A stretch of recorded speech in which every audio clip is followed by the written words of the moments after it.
Saan na yun? Ayun. Dito.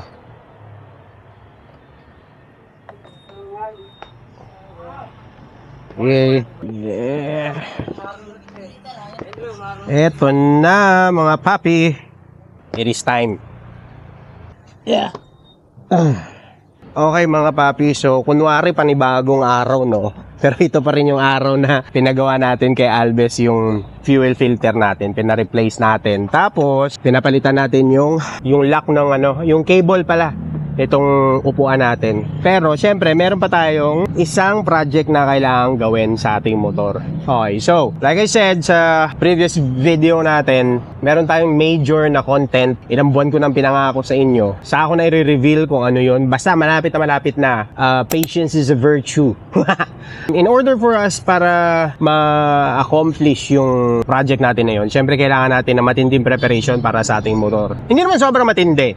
Kaunting upgrade lang sa ating motor, and pag sinabing upgrade, ang tinutukoy ko ay papalakasin natin kahit ng konti yung arangkada ng ating motor. So alam nyo na, ang deadly na naman ang usapan natin ngayon mga papi. So ito, dito tayo sa AAA Customs, titirahin natin to at yung ipapalit natin ay eto, nasa loob na ito. In order natin to sa Shopee, murang-mura lang.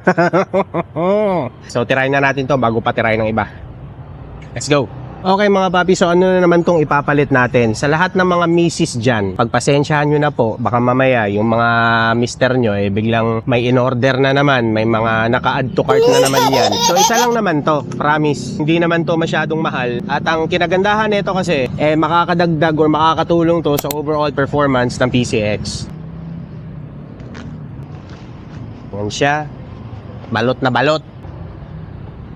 Muntik nga na naman ako mapalayas ng misis ko nung dumating na to sa bahay. Sinagulat siya sa binayaran natin. Pero wala kailangan para sa project natin, para mas mapaganda talaga natin yung performance ng motor natin. Ano po? Okay, so yung ipapalit natin ay ang bagong-bago na torque drive assembly made by Sun Racing. Uy!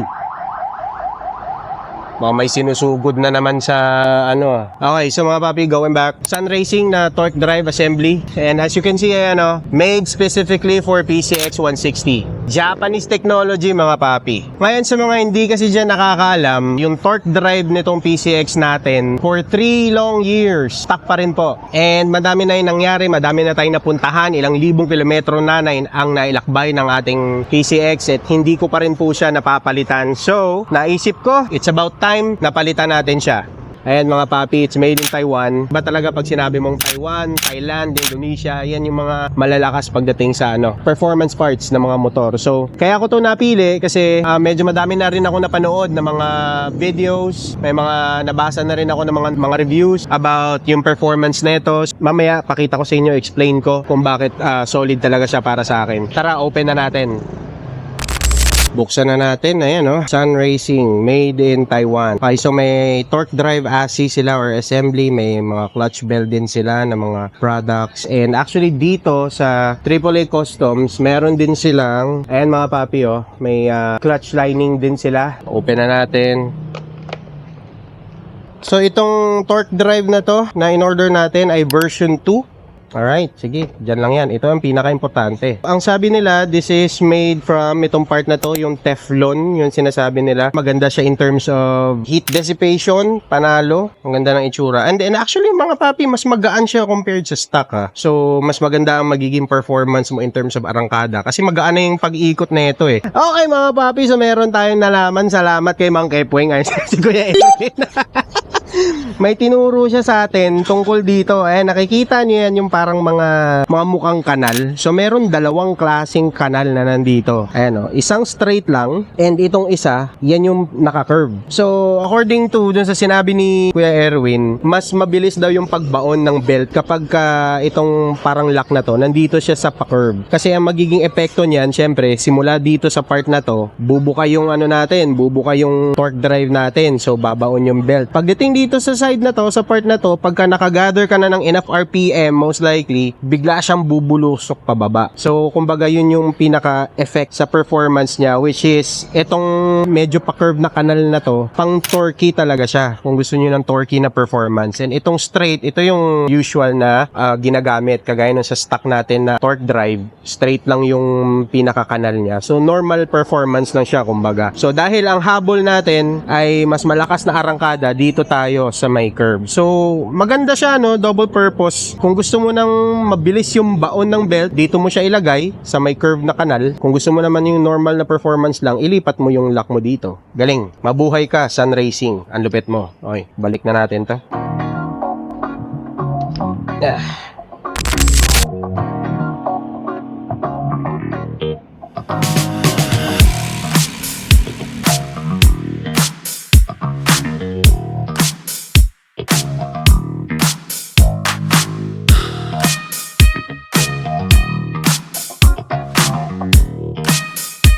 Papalinis ko na lang din to. Grabe, dumi. May kisuyo na lang ako kay paring Albes. So, ang set natin ay same pa din. HYRC na fully set tayo. So, yung belt natin, check natin yung mamaya kung goods pa. Yung bell natin, mga papi, eto, RS8. Medyo may mga grasa-grasa na to Kailangan na rin malinis. Papatira natin kay Albes yan. Eto, yung torque drive natin, yun yung papalitan natin, mga papi. Stock pa rin yan.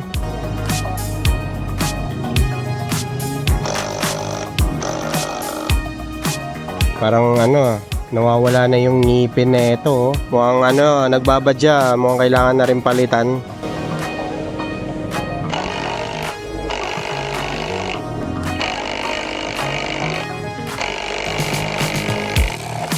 Hanep naman sa higpit yung huling tumira nito. Pinagamit kasi natin tong motor natin, mga papi. Siguro pinalinis niya yung panggilid. Hanep sa tigas.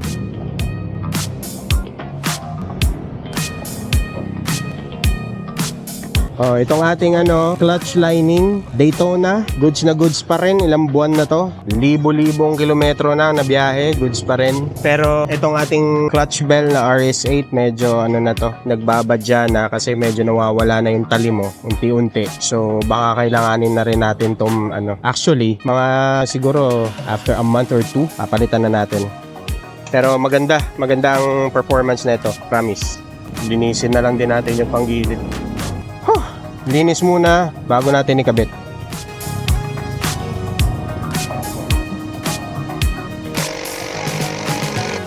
Grabe dumi. Animal. We'll say goodbye dito sa stock natin na torque drive. Tatago ko pa din naman itong mga papi kasi malay mo, magagamit pa rin naman natin yan. 3 years na to pero hindi naman talaga nagkaroon ng problema. Ang naging lang dito nagkaroon tayo ng replacement ng torque drive na bearing. Yan, pinalitan natin yung sa loob.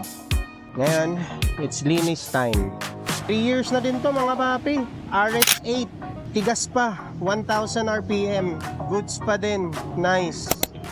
Okay, alright mga papi, ready na tayo. Nalinis na natin yung ating panggedli Nalinis na natin siya. Now it's time na ilagay na natin tong bagong-bago Sun Racing. Tas titignan natin mga papi. Syempre, i-review natin yan kung kamusta yung performance niya, di ba? Ganun naman lagi. So, assemble muna natin to. Yung ating mga balls. Kalimutan ko mga papi, 15 ata to o 14. Kung ano man, bahala na siya dyan. So yung ating slider piece, goods na goods pa. Walang alog, so safe pa. At ang ating belt, goods pa. Although burado na yung nakasulat. Kailangan na nating i-figure out kung saan. Ayun, number 2. So, pag ganito siya, pwesto natin na maayos O at least mga papi, alam nating tama talaga yung pagkakalagay natin nitong itong lock na to. Pucha, hiningal ako dun Ganda ng sampa mga papi Shit! So goods talaga yan sa arangkada. Aray ko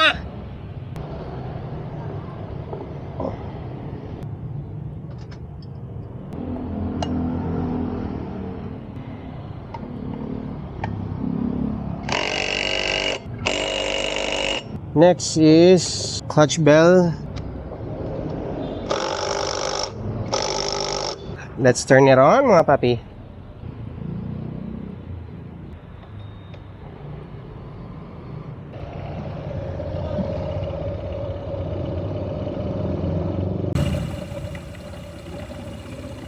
Grabe, may ikot na siya kaagad oh.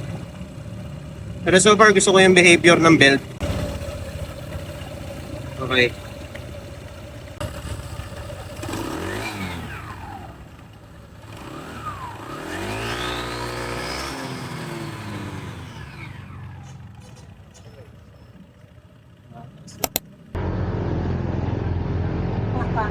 Okay mga papi, testingin lang muna natin yung andar pakiramdaman natin.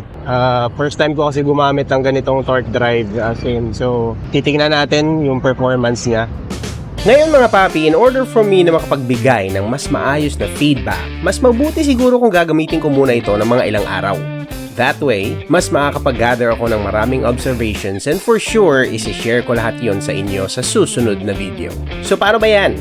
Hanggang dito na lang muna tayo mga papi ha. And kung maisipan nyo man na mag-upgrade kagaya ko, enjoy lang tayo lagi. And ride safe. Bye-bye!